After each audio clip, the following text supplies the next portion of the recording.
pergi ke tempat yang rame ya. Dan selalu menjaga jarak. Setelah pergi kita harus mandi dan ganti baju ya teman-teman. Dadah, aku mandi dulu.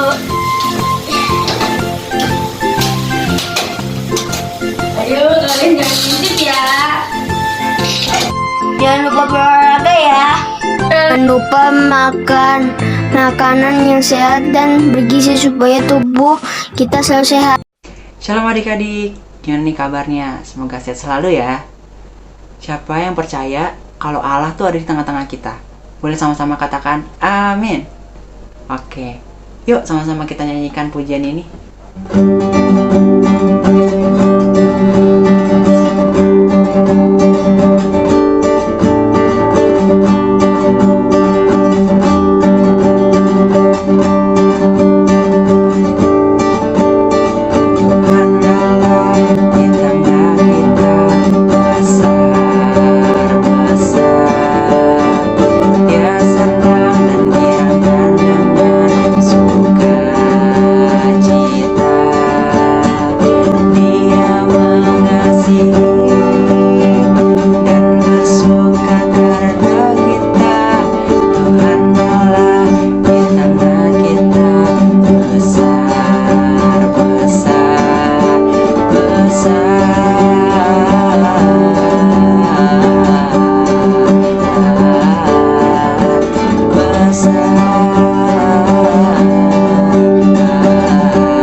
Mari kita angkat pujian.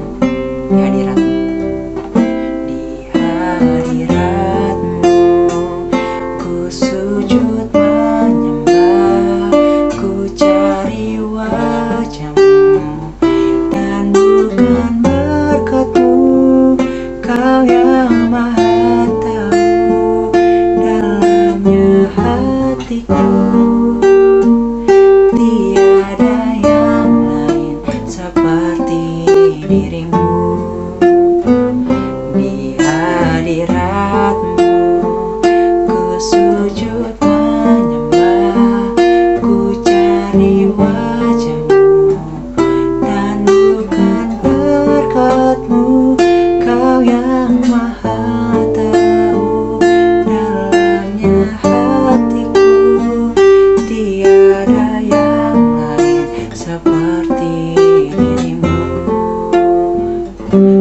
sudah siap mendengarkan firman Tuhan belum?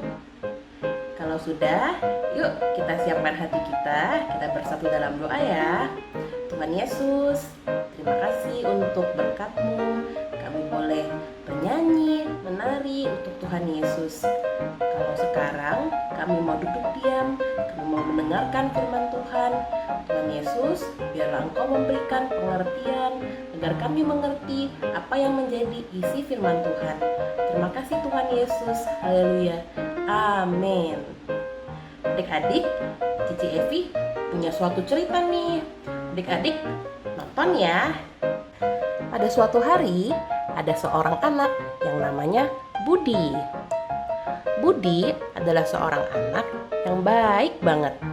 Dia tinggal bersama papa mamanya di suatu desa yang kecil di dekat hutan.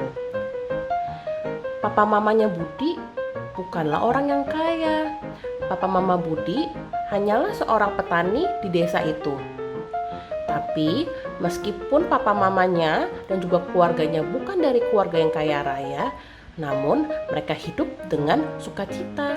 Setiap harinya papa mama dan juga Budi akan berdoa bersama-sama. Mereka mengucap syukur atas makanan yang sederhana yang bisa boleh mereka makan. Mereka tetap bersukacita, mereka berdoa setiap hari, dan mereka tidak lupa juga baca firman Tuhan. Pada suatu hari, mamanya Budi meminta Budi untuk pergi ke hutan untuk mencari kayu bakar. Kata mamanya, supaya nanti malam kita tidak kedinginan, kamu cari ya kayu bakar di hutan. Siap mama, kata Budi. Lalu Budi mencari di hutan. Yeay, cari kayu bakar. Ketika Budi sudah mengumpulkan cukup kayu bakar, aku mau pulang udah cukup banyak. Ini kayaknya cukup nih untuk beberapa hari. Setelah sampai di rumah aku mau tidur-tiduran aku capek. Lalu Budi pun jalan pulang. Dalam perjalanan pulang, Budi bertemu dengan seorang kakek. Budi pikir, kok kakek ini kelihatannya sedih sekali ya. Mukanya lesu.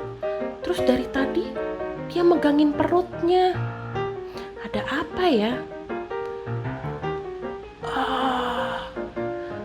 Perutku lapar sekali. Sudah 3 hari aku tidak makan, kata si kakek. Budi mendengar itu. Dia berpikir, kasihan banget ya kakek ini. Dia belum makan 3 hari. Tapi aku gak punya makanan. Aku cuma punya kayu bakar. Kakek maaf ya, aku gak bisa bantu, kata Budi dalam hati. Lalu Budi pergi melewati kakek itu dengan hati yang sedih karena dia tidak bisa membantu kakek itu. Lalu Budi melanjutkan perjalanannya. Dalam perjalanannya dia bertemu dengan seekor rusa. Wah, rusa, katanya Budi. Lalu dia melihat lagi, kok kayaknya rusa itu juga lemes ya. Dia terlihat tidak bersemangat. Ternyata rusa ini kehausan adik-adik. Dia kehausan, dia lemah, dia juga gak bisa ngapa-ngapain. Lalu Budi pun sedih sekali rasanya hatinya. Aku gak bisa bantu kakek itu. Sekarang aku juga tidak punya air untuk membantu rusa ini. Rusa, maafkan aku ya, kata Budi dalam hati. Lalu Budi pun melewati rusa ini dengan hati yang sedih sekali rasanya. Aku gak bisa bantu. Lalu Budi melanjutkan lagi perjalanannya. Dalam perjalanannya, kali ini dia bertemu dengan seorang bapak-bapak. Bapak ini terlihat sedang sibuk sekali. Dia sedang memotong kayu. Sedang apa dia memotong kayu? Oh, ternyata dia sedang membangun kandang kudanya yang baru. Dia memotong kayu. Aduh, kata bapak ini. Kayaknya kayunya nggak cukup nih buat bikin kandang kuda saya. Aduh, gimana ya? Lalu Budi melihat nih, dia mendengar. Oh, bapak ini kekurangan kayu. Kalau yang tadi kakek dan rusa aku nggak bisa bantu. Tapi yang ini, bapak ini aku bisa bantu nih. Aku punya banyak kayu. Terus dia datengin bapak ini. Bapak kurang kayu ya? Aku punya banyak nih. Bapak ambil aja. Nanti aku cari lagi. Hah? Serius kamu, Adek? Kamu bener-bener gak apa-apa kayunya buat saya? Bukannya itu buat keluarga kamu? Terus kata Budi, gak apa-apa Pak, nanti saya bisa cari lagi kok. Ini Bapak ambil aja. Oh, terima kasih ya, kata bapaknya. Kamu baik banget. Ini sebagai gantinya aku kasih kamu roti sama air ya, buat bekal kamu cari kayu lagi dan juga untuk bekal kamu pulang ke rumah.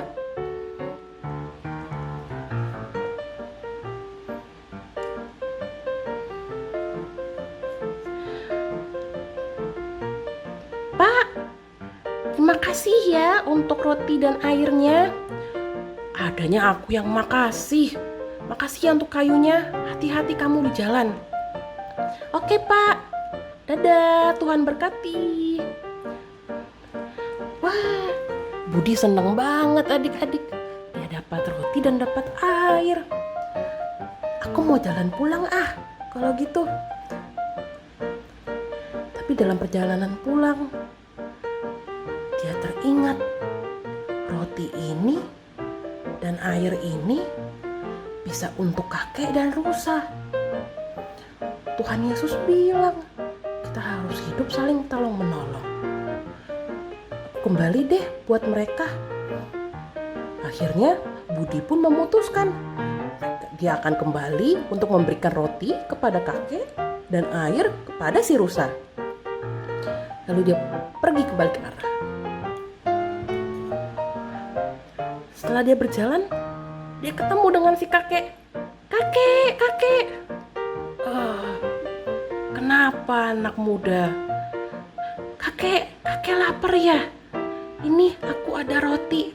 Ini buat kakek ya. Kakek makan supaya kakek bertenaga.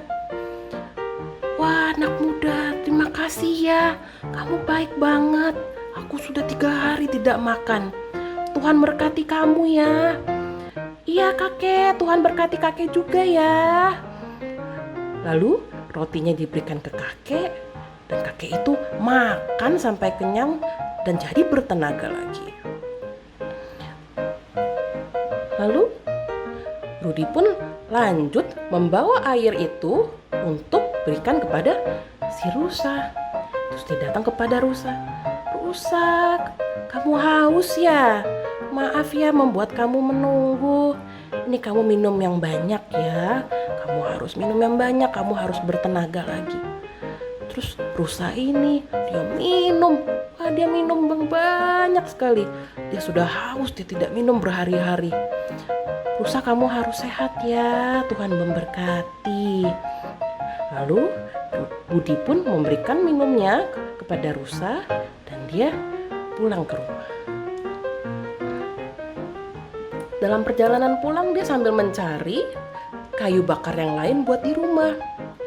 Rudi bilang, wah, aku bersukacita sekali ya. Aku bisa memberkati si kakek, aku bisa memberkati rusa, aku juga bisa memberkati bapak-bapak tadi yang sedang membangun kandang. Wah, puji Tuhan kalau saya bisa menjadi berkat untuk orang lain. Sekarang saatnya aku pulang dan bawa kayu bakar ini untuk mama papaku.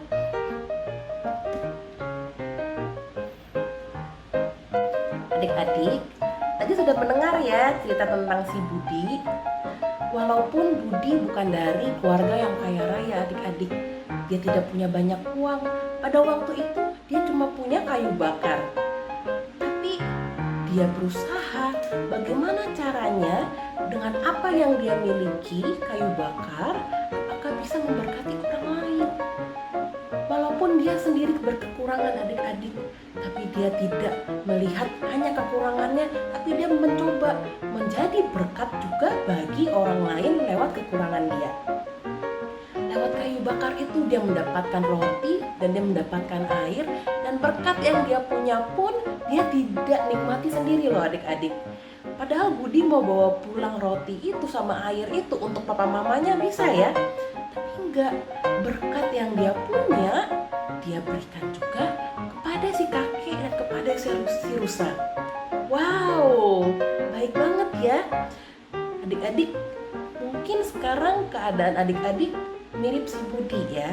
Kita semua dalam masa pandemi ini mengalami banyak kesulitan, banyak perubahan. Mungkin dari adik-adik bosan, kok aku homeschooling bosan banget gak bisa ketemu teman-teman.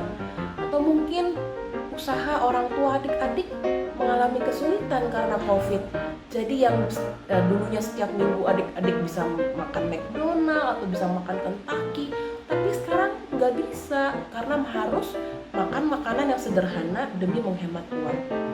Adik-adik, mungkin keadaan kita sekarang sedang sulit, tapi itu tidak boleh menjadi penghalang kita untuk menolong orang lain dan menjadi berkat bagi orang lain. Kita lihat apa yang kita punya dan bagaimana caranya kita bisa memberkati orang tersebut dengan apa yang kita punya. Contohnya, mungkin adik-adik tidak punya uang atau mungkin tidak punya uang banyak karena itu adalah uang saku yang adik-adik sudah tabung lama. Tapi mungkin adik-adik punya waktu, adik-adik punya perhatian. Bagaimana caranya kita bisa menyemangati teman kita yang mungkin papa mamanya meninggal karena COVID? Atau mungkin kita bisa membantu dengan cara apa?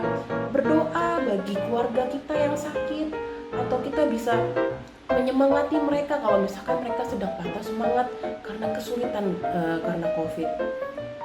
Atau adik-adik bisa ajak papa mama, yuk kita beli roti yuk, yang nggak usah mahal-mahal, yang masih kita mampu beli, kita berkati yuk tukang sapu, atau kita berkati yuk tukang sampah gitu. Jadi kita belajar juga untuk memberkati orang lain. Tidak hanya kita fokus kepada kehidupan kita, tapi kita juga menjadi berkat untuk orang lain. Cici Evi punya satu ayat buat adik-adik ya. Itu dari Amsal 3 ayat 27. Cici Evi bacain ya, adik-adik baca juga.